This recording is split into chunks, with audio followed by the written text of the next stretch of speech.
Hello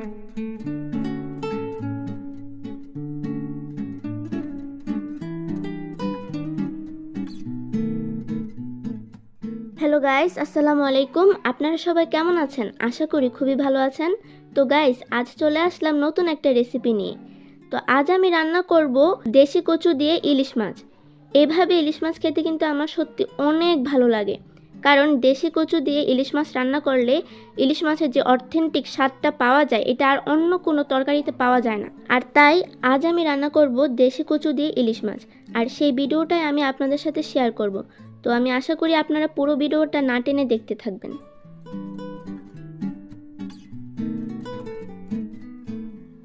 তো guys, এবার আমি এখানে নিয়ে নিলাম দেশি কচু, আর এই যে দেখুন কতটা ফ্রেশ কচুগুলো। এবার এই দেশি কচুগুলোকে আমি কেটে নিব। তো সেই জন্য প্রথমেই এই কচুগুলোর উপরে যে খোসা আছে ওটাকে ছাড়িয়ে নিতে হবে। তারপর এভাবে মাঝখান থেকে এভাবে করে কেটে নিতে হবে।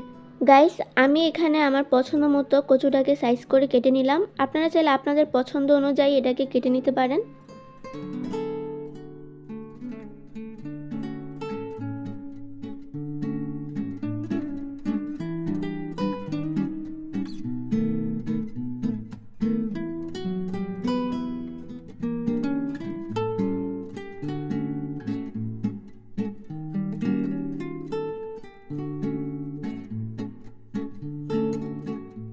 গাইস, ইলিশ মাছ হচ্ছে বাংলাদেশের জাতীয় মাছ, আর এই ইলিশ মাছের স্বাদের তুলনা তো হয়ই না, এক কথায় অসাধারণ।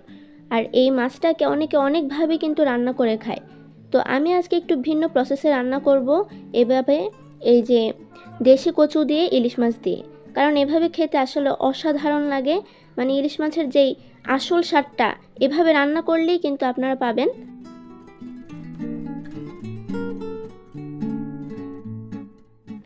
তো গাইস, এই যে দেখুন এক এক করে সবগুলো কচুকেই কিন্তু ভালোভাবে কেটে নেওয়া কমপ্লিট। তো এবার এই কচুগুলোকে আমি একদম পরিষ্কার পানি দিয়ে ধুয়ে নিব।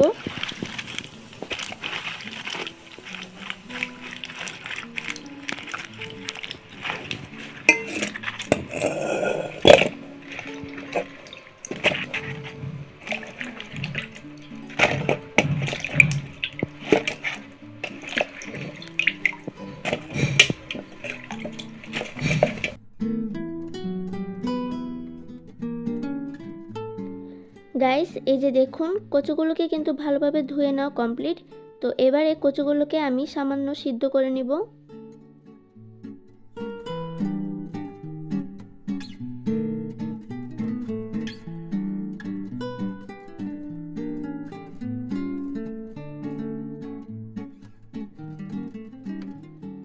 গাইস, ওইদিকে কচুটা কিন্তু ভালোভাবে সিদ্ধ হয়ে গিয়েছে, আর এই ফাঁকে আমি এখানে ইলিশ মাছটাকে ভেজে নিব। আর এই যে দেখুন ইলিশ মাছটা, আমি এখানে একটা ইলিশ মাছ নিয়ে নিলাম। আর এই ইলিশ মাছটার মধ্যে দিয়ে দেব লবণ আর হলুদ, মরিচ দেব না, সামান্য লবণ আর হলুদ দিয়ে মাখিয়ে তারপর এই ইলিশ মাছটাকে ভেজে নেব।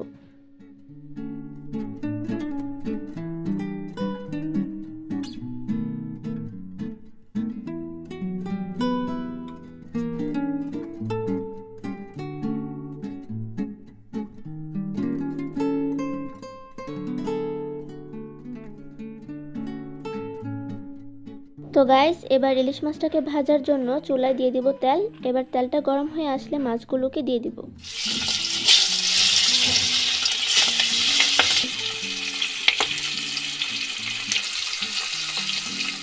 গাইস, এদিকে মাছ ভাজা কিন্তু একদম কমপ্লিট, আর সোজা চলে গেলাম রান্না বসাতে। তো দিয়ে দিলাম কড়াইয়ের মধ্যে তেল আর পেঁয়াজ। এবার তেল আর পেঁয়াজটাকে ভালোভাবে নেড়ে চেড়ে দিয়ে দিব আদা রসুন বাটা। এবার এখানে সামান্য পানি দিয়ে দিব যাতে মশলাটা না পুড়ে যায়।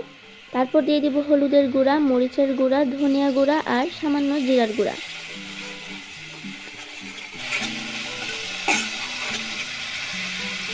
এবার এখানে দিয়ে দিব স্বাদমতো লবণ।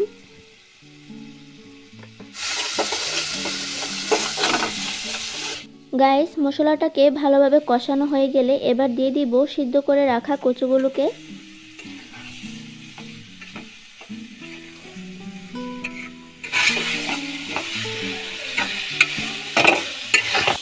গাইস সবগুলো উপকরণকে ভালোভাবে নেড়েচেড়ে দেওয়ার পরে এবার এখানে পানি দিয়ে ঢাকনাটাকে দিয়ে দিব। তো গাইস ফিরে আসলাম কিছুক্ষণ পরে।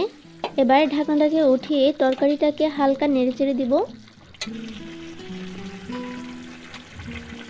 গাইস আমার তরকারিটা কিন্তু প্রায় হয়ে গিয়েছে, আর এ পর্যায়ে আমি এখানে দিয়ে দিব ভেজে রাখা ইলিশ মাছগুলোকে। আর গাইস আরেকটা কথা, তরকারিতে ইলিশ মাছ দেওয়ার পরে কিন্তু বেশি নাড়াচাড়া করা যাবে না, কারণ ইলিশ মাছের মধ্যে অনেক কাঁটা থাকে, আর যদি নাড়াচাড়া করার পরে মাছটা ভেঙে যায় তাহলে তরকারির মধ্যেও ওই কাঁটাটা ছড়িয়ে যাবার সম্ভাবনা থাকে। তো গাইস যাই হোক, এবার আমি এখানে দিয়ে দিব কয়েকটা কাঁচামরিচ। তরকারির মধ্যে কিন্তু একটু ঝাল হলে খেতে অনেক ভালো লাগে, তো আপনারা চাইলে এটা স্কিপ করতে পারেন, কিন্তু আপনারা যদি ঝাল পছন্দ করে থাকেন তাহলে কিন্তু দিতে পারেন। তো গাইস এবার আমি ঢাকনা দিয়ে কিছুক্ষণের জন্য রেখে দিব। তো ফিরে আসলাম কিছুক্ষণ পরে, আর এই যে দেখুন আমার তরকারিটা। গাইস আমার রান্নাটা কিন্তু প্রায় কমপ্লিট। তো এ পর্যায়ে আমি এখানে সামান্য ভাজা জিরার গুঁড়া উপর থেকে হালকা করে ছিটিয়ে দিব, আর সাথে দিয়ে দিব কুচি করে রাখা ধনিয়া পাতা, কারণ ধনিয়া পাতাটার ঘ্রাণটা কিন্তু অনেক সুন্দর।